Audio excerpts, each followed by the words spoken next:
Hello, this is wmpyr here to talk about different areas of the knife and different areas for combat purposes. Okay, so we have the point, and then we have the upper half of the blade edge, and then we have the lower half of the blade edge.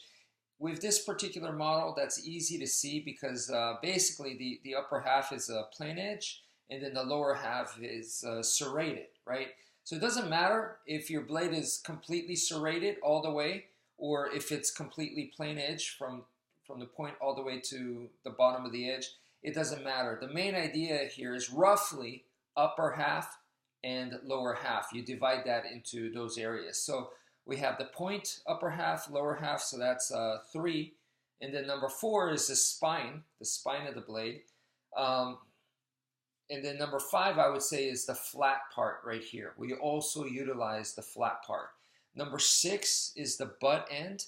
And then number 7, lucky 7, is the punch. Okay, so you're using your hand, essentially, your fist to punch. Now, if your knife has a really big cross guard, something like this, then you could use the cross guard for that kind of purpose, for striking or scraping or something like that. So that could be to your advantage. And that falls into the same category as number 7, where you're using your fist as a weapon. The reason why I'm bringing this up to you guys is, before you go into knife combat, you should know those 7 parts of the blade and divide it up into that. So when you are training, when you start with the sticks, you get to training knife, and then you've put in the time and you get to the level where now it's like, okay, now I'm going to transition to live blade. You could utilize each of those parts, all right? And that came from a Sistema instructional video that I saw where the person said that you should be able to use all the features of your weapon. And I 100% agree. And this could be the same as applied to a shoe.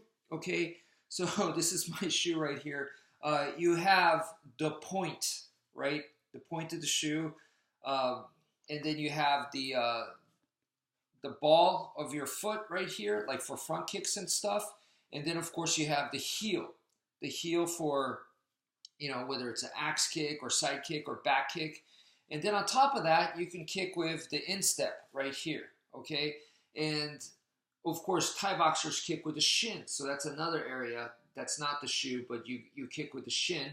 And then, of course, there's right where this part right here, where your leg is coming out of here, this part where it's not quite the instep, but it's right where your leg and the shoe join. So that's like the boomerang part, okay? So you could use that. And then I've heard of Kempo guys using the sole of the shoe right here. Depending on the kind of shoe you have, you could actually use that to cut and split open shins, okay? So there's, just like the knife, there are many areas within, basically kicking is what we're talking about here. There's many different ways to kick. So those create a number of techniques for you, and that's the exact same concept with the knife. So that's it for now. Thank you for watching, and take care, folks.